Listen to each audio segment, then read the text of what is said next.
It's Leslie Meredith with Breakbulk Events and Media. We're here at Rotterdam, Ahoy at Breakbulk Europe, and I have the moderator of our African ports session. That sounds like it was a phenomenal session. It was a lot of fun. We were very lucky. We had an incredible group of guys who are passionate about Africa, passionate about what they do, talking about what we love, West Africa and West African port development. So it was fantastic. You know, Lars, this is the first time, well, we've had sort of a hiatus, right, for the last couple of years. So we haven't been able to talk, but it seems like real progress is being made in these ports.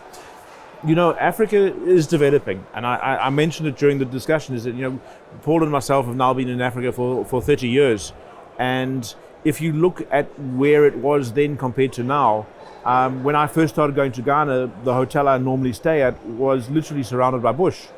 And now when I go there, it's in the middle of an industrial area. So as much as we tend to think Africa is Africa, it actually is developing.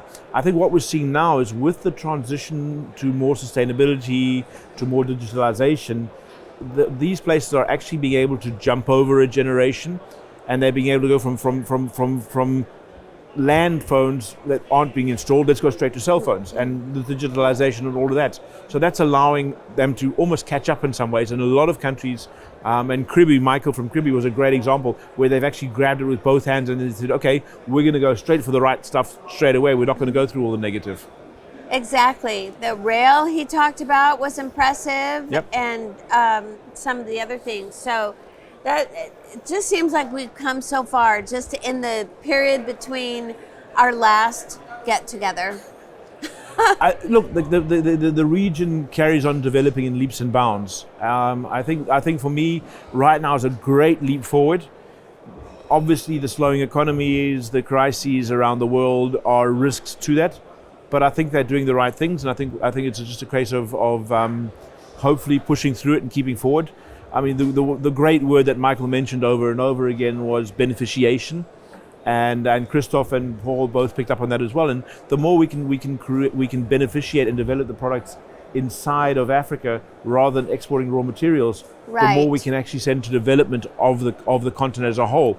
Paul mentioned that in Gabon, where they've started beneficiating the timber industry from pure logs through to veneers. And you've seen the entire GDP of the country rise through what's been done by the ports and the direct things off that. And that's the fantastic thing. Absolutely. So give me your countries with the most potential or who've made the most progress. How about that? You know, I always ask you this question. Yeah. Where are we seeing the I think at the moment, progress? I think at the moment West Africa is definitely leaping ahead. Okay. So East Africa for a long time was developing very quickly, but it's slowed a little bit. West Africa is developing quickly now. Within West Africa, still it's Ghana and Senegal probably leading the way. They're in a good position, and they keep doing that at the moment. I think North Africa, Egypt, there's a massive amount of development going on in Egypt. What I'm interested to see happening next is who really starts leading the way in terms of the new fuels, the hydrogen developments, the sustainable fuels development. That will be really tell who's able to make the jump to the next level. That will really make a big difference. Excellent. All right. Well, we will certainly keep an eye on that. And thank you for all this great information. Always happy to do it.